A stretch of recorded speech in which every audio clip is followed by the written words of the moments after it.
Happy Monday, everybody. Welcome to the AddWrk Not Worries podcast. Being that it's Monday, it's a little Motivation Monday, and I'm excited. Anybody who's been listening and has received any valuable information from the podcast, any tidbit of useful information, anything that they've shared with a friend, we really appreciate you.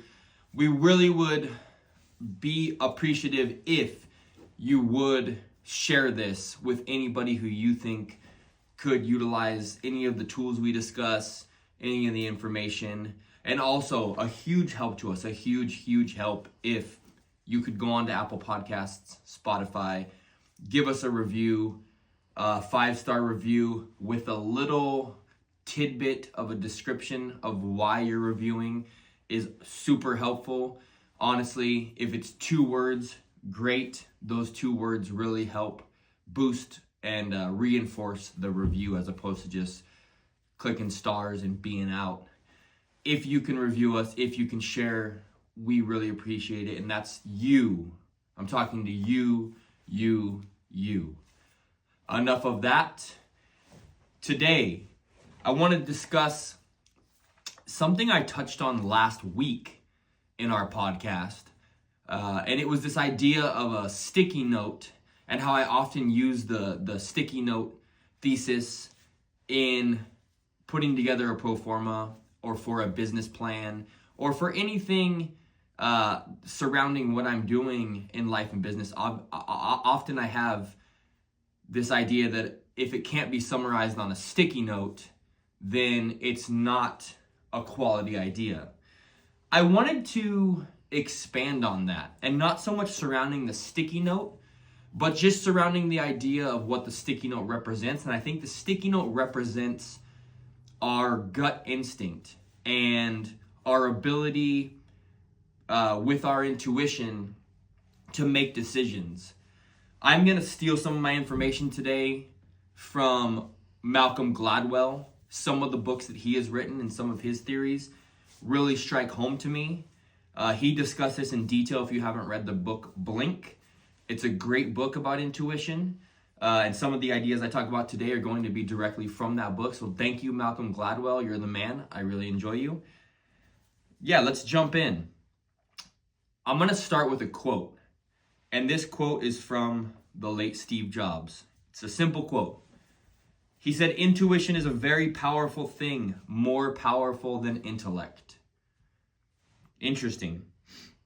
And especially interesting in the realm Jobs played in, which was full of extreme intellect in the technology field and in that sector.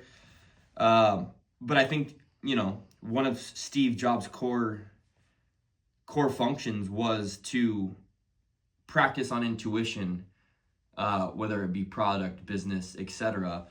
I like that quote a lot. And I want to discuss how intuition works. And intuition, let's break it down to gut feeling. We've all had gut feelings. And in my opinion, we need to act more on gut feelings than we need to analyze things to death and possibly overcomplicate them. So let's talk about some steps, how the mind works, and how acting more on your gut can benefit you. There are a couple caveats we need to discuss, and I need to preface it with a couple things. Gut feelings don't come from some mystical realm in the sky that, sends down invisible Post-it notes to your brain and give you these magical feelings that you should act on. Actually, gut feelings form from the basis of years of experience, interactions, learnings, and memories stored in your brain that when situations arise, they all come together to formulate a thought that could then turn into a feeling in the quote gut that you can act on. And we'll talk a little bit about why and how that works. Another little caveat here, this is funny, but I am not a neuroscientist. So, take that to the bank. This is just my understanding and what's relevant to me. In my life, I tend to live 90-10, 80-20 on the gut. It's served me well to this point, and I really truly believe in intuition and gut feelings and acting upon them, again with a few caveats, and we'll discuss those. So first, let's talk a little bit about how the brain processes information. When I am posed with a question or a thought or a task or something I need to analyze, the brain doesn't take every piece of information on a micro scale, break it all down, and try to have an answer for each piece of information. So if I'm tasked with, I just met a client and I have to decide whether they're the right fit for me, and the information I have is it's a husband and wife in their early 50s who live in this specific area of this specific town, and they have this career, and they are, they have 3 kids. The brain doesn't microanalyze all of the information and try to break down every single piece of information. What the brain does is I'm going to call it like it microtizes the info. And it takes core elements of the information and tries to go back in the stores of the brain in its memory bank and pull relevant data that relates to some key categories that you're posed with. Malcolm Gladwell calls this thin slicing. I call it microtizing. Thin slicing. The brain slices this into different categories and tries to then take those categories and pull relevant data to analyze. So that's a bit how the brain processes things. And what the brain's going to look for is it's going to look for anything historically that you've experienced that's somehow imprinted on your neurons and stored for later use. So that's kind of how the brain starts to function. And if there's nothing there in any specific category, it's not going to have anything to pull from. It's going to move on to the next slice. So, if you've never had an experience of working with a husband and wife, age 52, living in a specific area, the brain goes back, grabs that slice, looks through, says, cannot compute, no information, move on to the next one. Okay, next slice. They're in this field. We've worked with a client in the past in that field. Grab that slice. Brain moves on, and it continues through the process. So it moves on from there to, this ties into intuition, because based on those slices, you can then formulate a basis for what we would call intuition or opinion or a decision based on a quick analysis by the brain of relevant data and past experience. And when relevant data and past experience come together, you get this rapid cognition. And the rapid cognition is the key here, and that's what we're going to call the gut or intuition. And this is really the key component of what I say should be major decision making. Because rapid cognition happens when, let's back up. When you learn something, I know I always use the example of music or playing piano, or it could be a language.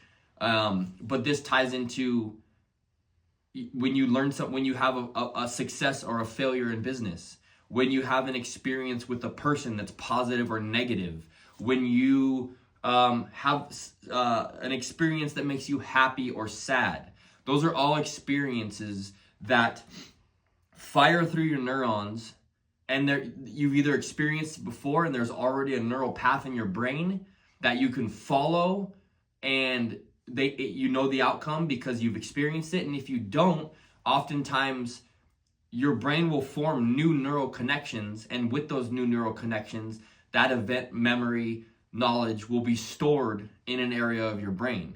And the more that you have experienced these scenarios or these encounters or this knowledge, the more you do it, the more it reinforces that stored knowledge. So the more I play the C major scale on the piano, the better I get at it, because I'm reinforcing in my brain that this is how my fingers need to work, and the sound I hear and the way it feels when I play this scale on the piano. Just like, if you were to walk up to somebody on the street, say something negative to them, and get punched in the face, and you did that over and over, your brain would intuitively know what's going to happen every time you walk up to a person on the street and say that negative phrase. You're going to get punched in the face. And it'll be reinforced over time. So, rapid cognition is formed on the basis of a bunch of stored experiences, some reinforced more than others. And yes, the ones that are reinforced more than others are the ones that are going to be pulled first from the bank in your brain's like microtizing, pulling out slices of information.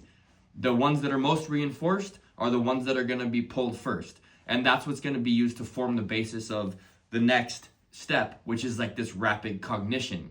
So when I say, let's use a real estate example. I am posed with a property that I can purchase in a specific neighborhood that I've in the past done multiple projects and sold and had a positive exit. And I know the price per square foot historically, and I have to make a snap decision because I'm approached by a realtor that says I have an off-market property, but I need an answer by 12 o'clock and it's 10 a.m. and I need to do a quick analysis. I can say, okay, close my eyes, rapid cognition, work for me. Like that. It's like a genie. Rapid cognition, work for me. And I go into this process of in past, paid this, did this, I know construction because I do construction. This is what it costs. This is the downside. The downside is I know if I'm on this side of the river, oftentimes homes don't sell for that much. You have to take a discount on the rate that I think I could sell for, but I know that new families are moving into this area. It's highly desirable. Oh, there's this campus going on. Oh, I know that last week I ran into a couple who were looking for a property of this size. All this can happen in literally a matter of seconds, and you're unaware that it's even happening. This is processing behind the scenes because of your vault of information. This rapid cognition is happening. And instantly, probably within 30 seconds, you will have an excited feeling or you'll have a negative feeling. And that's the gut, that's the intuition. And that's what I think we should follow. That is my theory. Follow that, because that initial process was based on historical data in the brain and historical experience, and it formed the basis for the feeling that you get instantly. This is very, very similar to when you meet somebody for the first time. You typically form a quick first impression. You don't often meet somebody, you feel completely neutral like Switzerland for weeks and weeks and weeks, and then make a decision about how you feel about the person. Typically, within the first 60 seconds of meeting a person, whether it be how they look at you, how they shake your hand, the way they hold themselves, a number of other factors, you're able to make a split decision about how you feel about that person. And once you make that decision, it's extremely hard to overcome that initial decision. You've all experienced it. You all know it. You all have someone in your circle that you may encounter, over and over, but you always just have this feeling of, I don't know, something about that person. That's common. It's because you make that instinctual decision, and because the stakes aren't as high when you meet someone and you make that instinctual decision, typically we rely on it because it's not something that's tied to an outcome, money, or this or that. We don't go in and overanalyze and sit there and say, well, this is how I feel about this person, but let me take a notebook and summarize my feelings and then analyze my feelings and then see if I can approach them from a different manner. You don't really do that. However, when it comes to business or when it comes to relationships or other things that have consequences and outcomes, we tend to do that, which leads me to my next point, the dangers of overthinking. So this rapid cognition leads to a gut feeling. And then oftentimes what people will do is not trust the gut and then move on to an analysis period. And the analysis period it can be a dangerous period. Now, this is not to say, I'll go into more detail later about analyzing, because I do think it is important once you have the gut feeling to validate it. But when you go into an analysis period, it's really easy to creep into analysis paralysis and start to find flaws in your own thinking because we're trained not to trust our gut. So oftentimes what we'll do is seek information that's counter to what our gut is telling us because we don't trust our intuition enough. And it's really easy to analyze something to the point where you talk yourself out of something good. People do this very often, but it's dangerous because you could really miss out on making these snap decisions that could really benefit you in your business relationships, etc. Some examples of professionals that use intuition and gut on a normal basis are things like in art. In art forgery, there's not a prescriptive method to know that a piece of art is forged. And Malcolm Gladwell talks about this in his book. So I'm stealing a couple examples from that. But there's not a prescriptive method to say, if A, then B, or this plus this equals this. It typically professional art, I don't know what you'd call it, like assessors or the folks that are tasked with finding art forgeries, it is all done initially on the basis of gut instinct and intuition. It's this feeling of, I'm looking at a painting and my brain is microtizing and rapidly assessing what this painting looks like to me and quickly forming an opinion of, yes, it feels right, or something feels off. And typically that's the checkbox that is used professionally for the person assessing if the art is real or not to move on to the next step.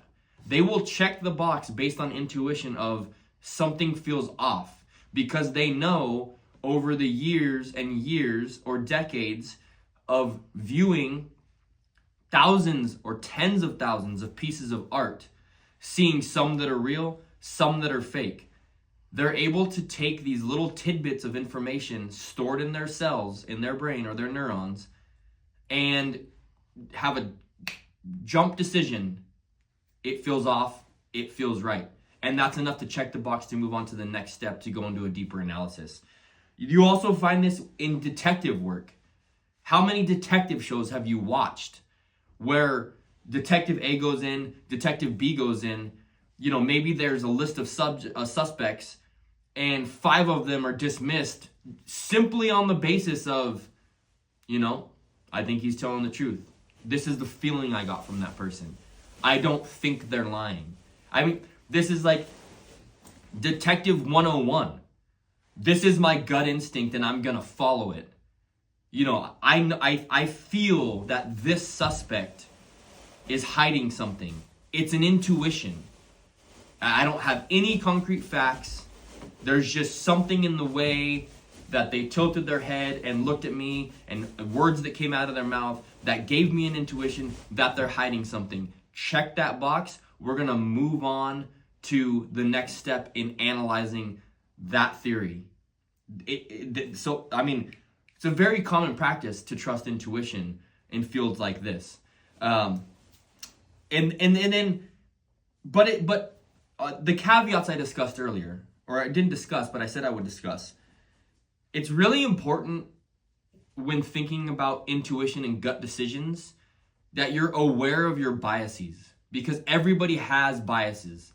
Whether it's a bias based on a past negative interaction with a specific person that is similar to a person you're trying to make a decision about, whether it is a scenario in the past that has burned you and you were scarred by that, so then you take that bias into your decision making. These biases and these negative interactions are also stored in the brain. So you have to, when you go into this period of quick, rapid decision making, you need to be aware of your biases. And in the next step, that's where you have to be aware of your biases, note them, whether physically or or just like consciously, but not on paper. You have to be aware of your biases, and that comes into play in the next step. That's once you have this rapid cognition and you decide this is my gut and this is how I feel, it's not enough to just leave it there and say, okay, based on my gut, I'm going to move forward wholeheartedly. The gut should be the first step, and it's a major step in moving forward. But you should definitely not solely rely on it. From the point, just like the person trying to, parse out, is the art real or fake? Much like the detective that decides there's something I want to explore because I don't feel right about this person or that person. You then have to go into a period, and it can be a brief period, it can be a detailed period of investigatory work or research, just to make sure that that gut thesis is correct. And that includes exploring your biases. If you are approached with a deal and, in your gut, you have a negative feeling about it because, you did a deal 2 blocks over a couple weeks ago or a couple months back and you lost money, but there were some inherent things about the deal that you knew going in you shouldn't have done, and that's why you lost money on that deal. You don't want to take that negative experience into a potential positive deal or experience and tarnish it. I mean, this happens often in relationships where people get hung up because I was with this person and they cheated on me and this person had these factors. Therefore, every person I meet in the future, I'm going to bring this negative experience in and guard myself and really never let myself experience this true happiness because of what happened to me in the past. Like, that's a bias that can taint your snap judgment, and you need to be very aware of these biases so you don't mess up a good thing when you don't have a negative snap judgment falsely. Like, you want your gut instinct to be based on quality information and not negative biases.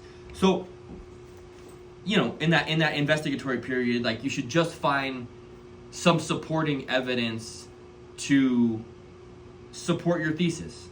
if going back to my real estate deal, if I know I think I can sell it for this, I've done this in the past, this is how much construction will cost, I know prices to acquire homes are this in this area, that's quick to go back and say, this is my gut. Now I'm going to have these 6 bullet points that I just want to check the box on. Price, check. Okay, construction, yes, check. I know I can do this. What are the relevant sales? Does it reinforce my theory on price? Check. Okay. In the past, I've done X, Y, Z. Does that mean I think I can do this again? Check. Just like a simple checklist, just reinforcing your point. I would say be careful about seeking outside reinforcement of your point or outside criticism, because typically when you go look for outside knowledge or outside counseling in a situation like this where you're forced with, you've made a gut decision and you want to reinforce it, all you're going to do when you go outside to somebody else is subtly try to reinforce your point anyway. So I would keep this internal and try to do the research on your own. And oftentimes people are just going to reinforce your point. It's not often you're going to come across somebody that is really going to challenge your thesis, unless it's a really good friend. But even then, oftentimes either people just don't give a shit or people don't want to burst your bubble. So take the time to do the work on your own. And I think you're gonna definitely have a great benefit from that. So all in all, I would summarize this in just saying the practical application of what I'm saying is trust the gut, trust your intuition, and really try to listen to that voice initially when you're faced with a decision or a choice. You take the time to not rush into an over-analysis. Listen to what you're feeling, and oftentimes that could be your split decision is the best decision. And then